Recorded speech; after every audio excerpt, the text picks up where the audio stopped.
Well, hello there. Welcome to Broadway Radical. We're going to talk about musicals. So today, we're going to be talking about My Fair Lady, what the New York Times has called, quote, the perfect musical, which is debatable, but we'll get to that later. First, summary. So we're in England, right? So this phonetics professor, Henry Higgins, who just happens to be like the biggest jerk, is on the street and he meets this other guy named Pickering and he's like, "Hey Pickering, I bet I could take one of these gross poor people and make them into a nice smelling rich person." And Pickering's like, "No you can't." And he's like, "Yeah I can." And Eliza Doolittle is like, "Hey, I'm a gross poor person, why don't you teach me how to smell nice?" And Higgins is like, sick. So he teaches Eliza how to speak like a rich person and how to act at horse races, and he punches a bunch of marbles in her mouth, and she's like, "The rain in Spain stays mainly in the plain," and he's like, sick, let's take her to the horse races. And at the horse races, she says the word arse, and everybody loses their minds, including this young twink named Freddie, who's like, "Gee, I sure do like the way you said arse, I'm gonna stalk you." And so he writes her letters, and then he writes her some more letters, and then he just kind of sits around the street where she lives, I guess, waiting for her to come outside, but she doesn't, because she's too busy learning how to smell nice. So they decide to take Eliza to a ball where she'll be introduced as a lady in this rad dress. And Higgins is like, "Oh, look at you." And everybody at the ball is like, "Oh, look at you." And this ball of slime, who's Higgins' rival, is like, "Oh, look at you. You're not a duchess. You're not even English. You're a Hungarian princess." And Higgins is like, sick. So they come back to the house and Pickering is like, "You did it!" And Higgins is like, "I know, right?" And Aunt Eliza is like, "What's to become of me?" And gets all angsty about her feelings. And her and Higgins have a fight, and she's like, "Bye."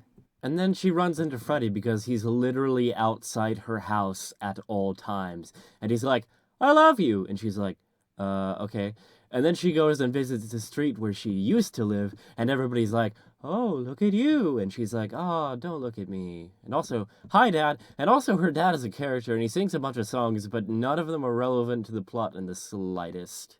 So then Higgins is like, "Where did Eliza go?" And Pickering is like, "I don't know." And Higgins is like, "Anyway, women suck compared to men, you know, but like especially me," and no one calls him out on that ever. So then he finds Eliza and he's like, "Why don't you think I'm great?" And Eliza's like, "For literally every reason." And she's also like, "Bye," and goes off with Freddie, the guy who's been stalking her for several months.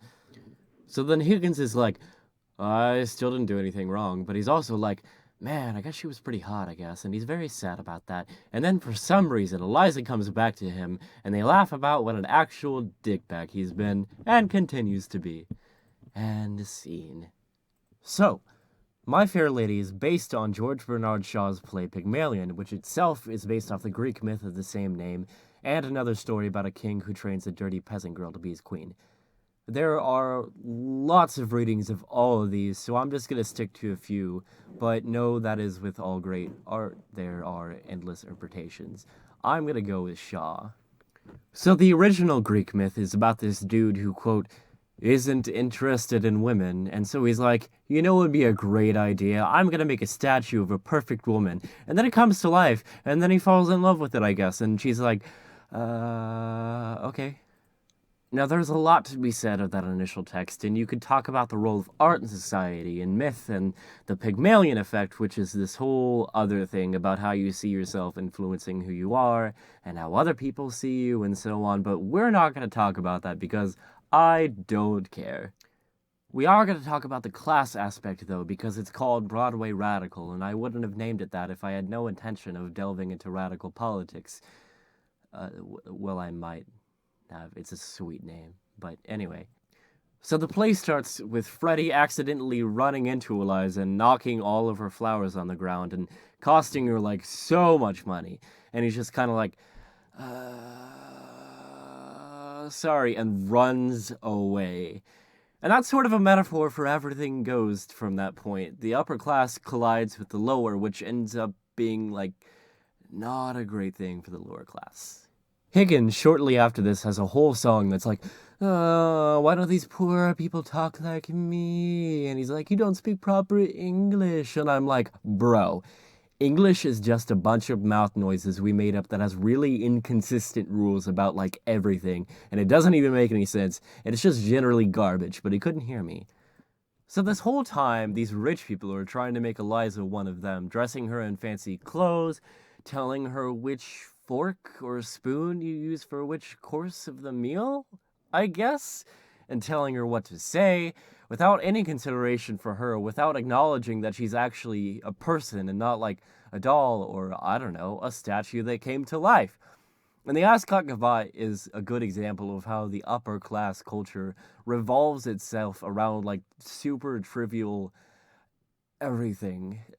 They obsess over how they present themselves and they make sure that they're the right way. They all look at the horse race with emotionless expressions, sipping their tea with what I assume is one pinky up at least.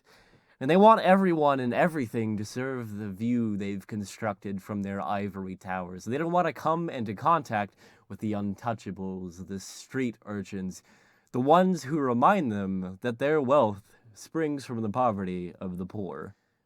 And we can laugh at them and say, oh, how funny that they act all prim and proper and stuck up, and Eliza says arse, and they all freak out. But the fact that they exist and how they exist is just super messed up and really generally bad for everybody else. And it may seem like Higgins is doing Eliza a solid by teaching her how to be proper, but actually he's just sort of stripping away any kind of identity she might have had. He sees her less than human. And when at the climax of the play he even exclaims, I said I'd make a woman, and indeed I did. Higgins, just as the rest of the aristocracy, only recognized the value of human life when viewed as respectable. They rationalize their disgust for different kinds by saying they don't speak properly or behave as they do. But Eliza's humanity does not come from Higgins or from anyone else. She's not a statue. Her humanity is inherent as it is inherent in every human being. She doesn't need to earn the right to live. She doesn't have to pronounce vows properly to deserve food and shelter.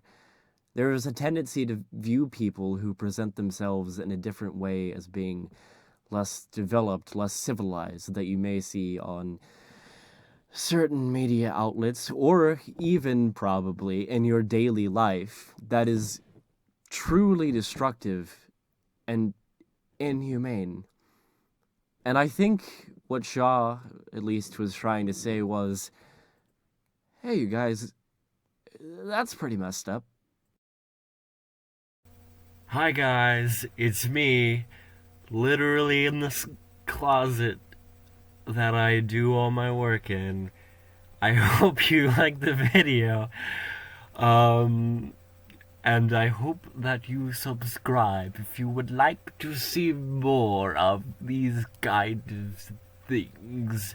And let me know in the comments below.